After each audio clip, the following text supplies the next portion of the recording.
Pambungad na tanong para sa'yo. Naranasan mo na ba yung sandali na nasa harap ka ng isang malaking desisyon? Sabi ng lohika mo, go. Sabi ng kutob mo, wait. Pero may mas malalim na bumubulong sa'yo. Sigurado ka bang mag-isa ka lang na nagdedesisyon nito? Yan yung tensyon na madalas hindi natin pinag-uusapan pero halos lahat tayo nararamdaman yan. Dito sa ating pagsusuri ngayon, hihimayin natin ang isang material na direktang tumutugon dyan. Kinuha natin ang isang guide tungkol sa pagkatiwalaan ng Diyos sa mga desisyon sa pamumuno. At ang misyon natin dito ay simple lang. Hindi ito tingnan bilang isang magandang konsepto, kundi bilang isang praktikal at minsan radikal na stratehiya. Titingnan natin yung panganib ng sobrang pag-asa sa sarili, mga halimbawa mula sa Biblia at ilang konkretong paraan para isabuhay ito. At ang central na idea dito na ating susuriin ay simple lang pero sobrang lalim. Ang pinakamalaking bantaraw sa isang epektibong leader ay hindi yung kakulangan sa kaalaman o karanasan. Hindi pala yun. Hindi, kundi yung ilusyon na kaya nating mamuno ng mahusay nang walang gabay na mas mataas sa atin. Ang bibigyan natin ng pansin ay kung paano nangyayari yung tinatawag ng source na subtle drift. Subtle drift? Gusto ko yan. Isang dahan-dahan, halos hindi mo namamalayang paglayo mula sa pagiging palaasa sa Diyos patungo sa pagiging self-sufficient. Sige, himayan natin yung subtle drift. Kasi ayon sa source, hindi naman daw ito biglaan, no? Walang leader na gigising isang umaga tapos sasabihin, okay, mula ngayon, ako na ang bahala sa lahat. Imposible. Dahan-dahan daw to. Nagsisimula sa mga maliliit na tagumpay, yung mga desisyon na nag-worked out, na unti-unting nagpapatibay ng kumpiyansa natin. Hanggang sa hindi mo na namamalayan, yung mga bagay na dati mong ipinagdarasal ng ilang araw, isang bagong hire, isang maliit na budget adjustment. Nagiging automatic na. Inaako mo na lang. Nagiging mas mabilis ka, mas efficient sa tingin mo. Pero ang hindi mo nakikita ay yung nawawalang discernment. Yung malalim na pagkilatis. At dito to ikinokonekta ng source sa pressure ng modernong panahon na sa tingin ko ay napaka-importante. Sinasabi na ang nagtutulak sa subtle drift na to ay yung ating obsesyon sa mga metrics. Metrics, oo. Sukat ng tagumpay, kita, bilang ng miyembro, social media engagement, quarterly growth. Dahil sa bilis ng lahat, kailangan mo ng resulta ngayon. Eksakto. At sa ganitong kapaligiran, yung paghinto para manalangin at humingi ng gabay, hindi na yun yung unang hakbang, nagiging huling opsyon na lang. Kapag wala ka mang choice, kapag na-corner ka na, ito yung malaking pagbabago sa pananaw na isinusulong ng material. Ang paglipat mula sa pagiging may-ari ng desisyon patungo sa pagiging tagapamahala o steward lamang. Gusto ko yung pagkakaiba na yun. Hindi ikaw ang may-ari, tagapamahala ka lang. So ang responsibilidad mo ay yung proseso ng pagsunod. At ang resulta? Ay sa Diyos na nakasalalay. At may magandang analogy ang source para dito. May hahalin tulad daw ito sa isang kompas na 1 grado lang ang pagkakaiba sa direksyon. Sa simula ng paglalayag, halos hindi mo mapapansin yung diferensya. 1 grado lang eh. Pero pagkatapos ng ilang daang milya, makikita mo na napakalayo mo na pala sa dapat mong patutunguhan. Ganon daw katindi ang epekto ng isang maliit na pagbabago sa kung saan ka umaasa. So, yun yung problema, itong dahan-dahang pag-asa sa sarili. Pero hindi lang to teorya. Dinala tayo ng source sa ilang high-stakes examples ng mga leader na, kumbaga, na-cornered.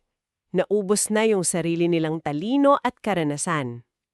Dito talaga nagiging interesante.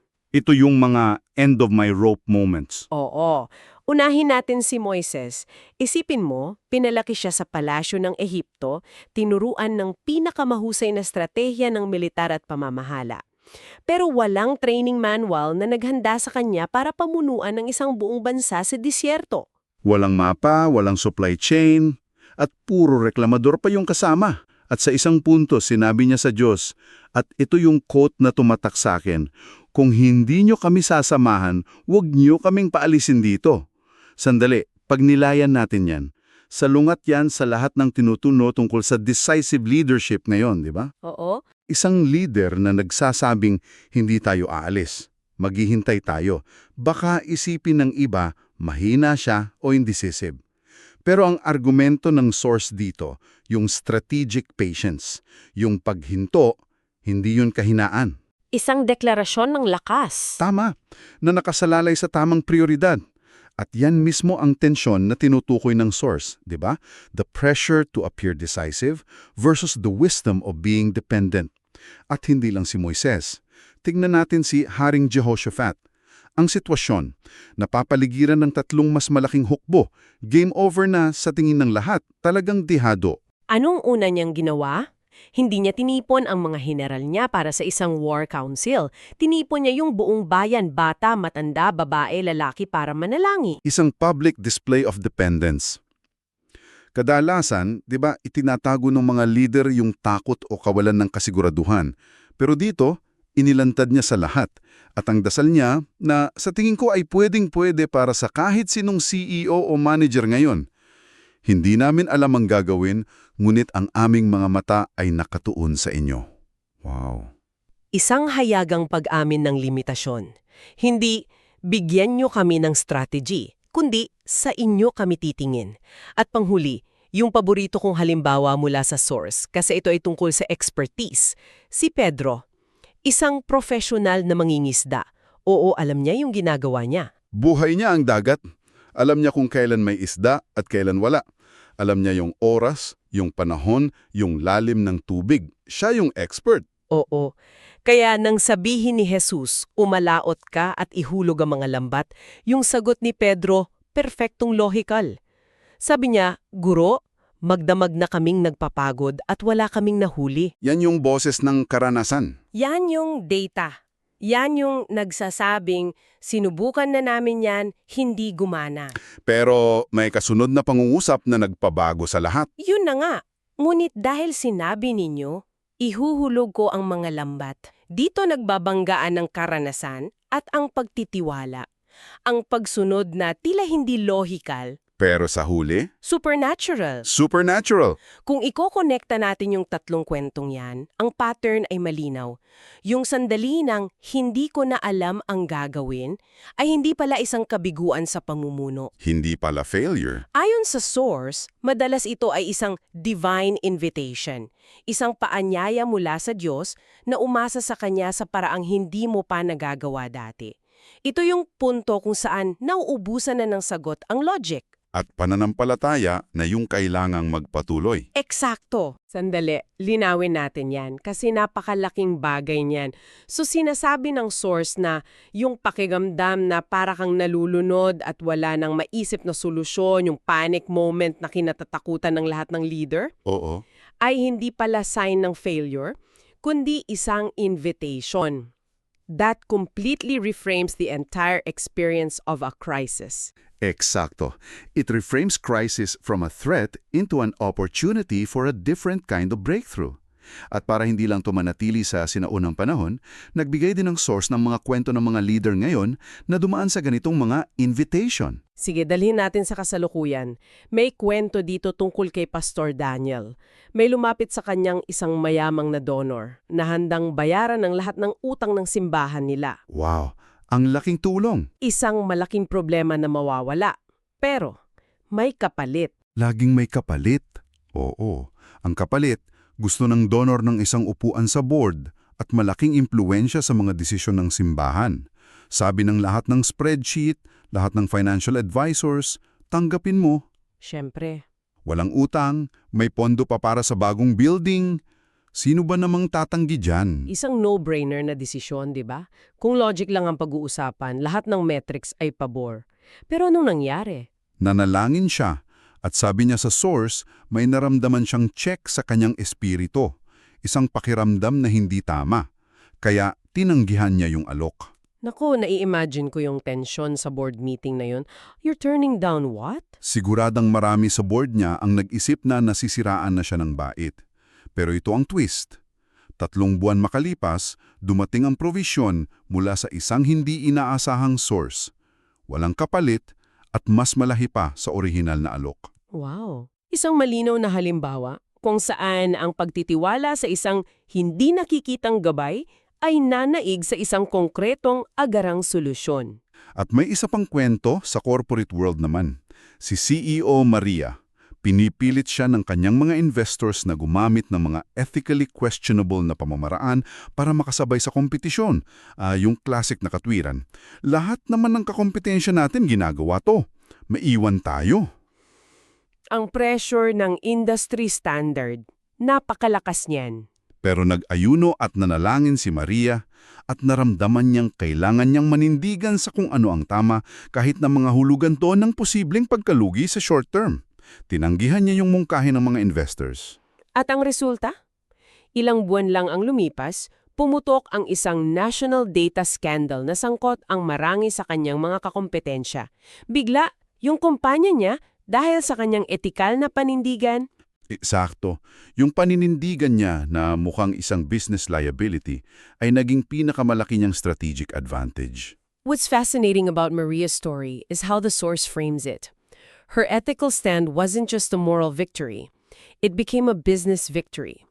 Ipinapakita nito na kung ano ang tila sakripisyo sa panandalian ay maaring maging pinakamahusay na estratehiya sa pangmatagalan. Direktang sumasalungat sa win-at-all-cost mentality. At ikinokonekta ito ng material sa isang napakahalagang konsepto, yung takot na nagbabalat kayo bilang karunungan o strategic caution.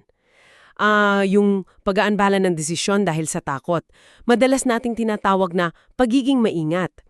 Oo, pero ang tanong ng source, maingat ka ba talaga o takot ka lang magtiwala?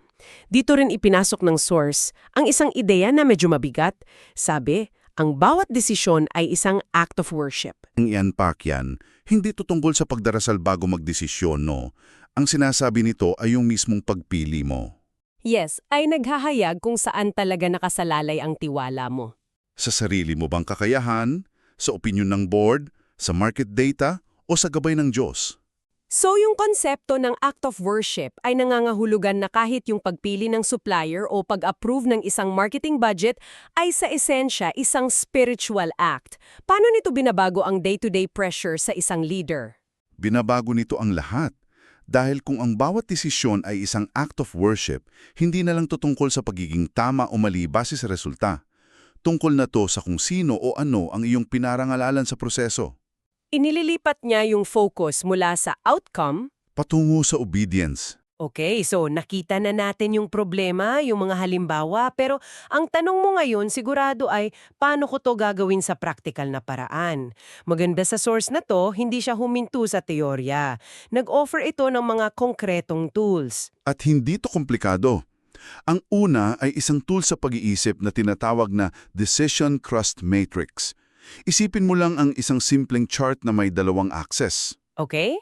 Sa isang axis ay consequence, gaano kalaki ang epekto ng desisyon. Sa kabilang axis ay uncertainty, gaano ka hindi sigurado sa resulta.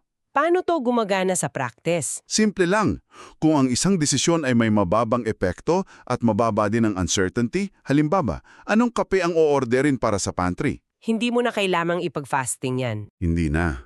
Pero kung ang desisyon ay may mataas na epekto at mataas din ang uncertainty, tulad ng pag-launch ng bagong produkto, pag-merge sa ibang kumpanya o yung alok kay Pastor Daniel, yan yung mga nasa red zone. Okay. Yun ang mga sandali kung saan kailangan mong mag-pause, magdasal at humingi ng payo. Sa esensya, tinutulungan ka nitong i-triage ang iyong spiritual energy. Hindi lahat ng desisyon ay pantay-pantay ang bigat. Okay, so may framework ka na. Bukod dyan, may 4 na simpleng gawirin na inirerekomenda ang source na pwedeng simulan kahit bukas. Ang una ay ang tinatawag na The Daily Surrender Prayer. Parang ang simple pakinggan. Oo, isang simpleng panalangin sa umaga tulad ng Panginoon, gabayan mo ang isip ko bago ako gumabay sa iba. Isang pag-reset ng postura sa simula pa lang ng araw. Ang ganda niyan kasi it frames your leadership for the day. Bago ka pa man mag-check ng email, inilalagay mo na ang sarili mo sa tamang posisyon. Hindi bilang boss, kundi bilang steward. Pangalawa, Scripture before strategy. Bago mo buksan ng mga spreadsheet, pag-aralan yung mga business plan o mga option, iangkla mo muna yung pag-iisip mo sa mga prinsipyo at katotohanan mula sa Biblia. Ang layunin nito ay tiyakin na yung pundasyon mo ay tama bago ka pa man magtayo ng stratehiya sa ibabaw nito. Madaling maligaw sa mga numero at projections eh. Totoo. Ang pag-uumpisa sa kasulatan ay nagsisilbing moral at spiritual compass mo para sa araw na yon. Tinitiyak nito na yung ano na gagawin mo ay nakaugat sa bakit na pinaniniwalaan mo. Pangatlo, at ito siguro ang pinakamahirap para sa marami sa atin, silence before solutions. Naku, yan talaga. Napakahalaga nito. Maglaan ng ilang minuto, kahit 5 lang, para maupo sa katahimikan at makinig lang. Walang agenda, walang analysis, walang paggawa ng to-do list sa isip. Ito yung pagbibigay ng espasyo sa Diyos na mangsalita bago mo punuin ang lahat ng espasyo ng sarili mong mga ideya at alalahanin. Madalas, yung pinakamagandang solusyon ay hindi nagmumula sa mas matinding pag-iisip, kundi sa pagpapatahimik ng isip. At panghuli, counsel before conclusions.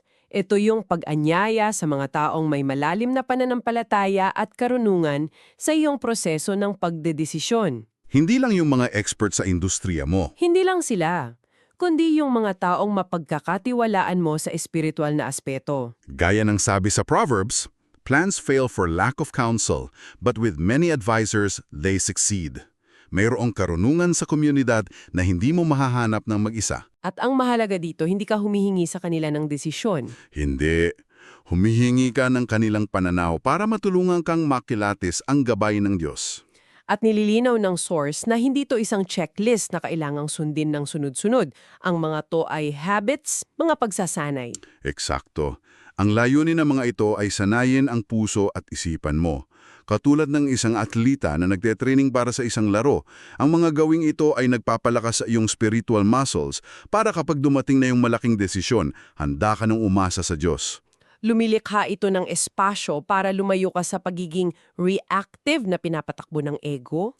At maging mas responsive na pinapatakbo ng espiritu. At sa pag nangyari yan, ang pamumuno ay hindi na nagiging isang mabigat na pasanin.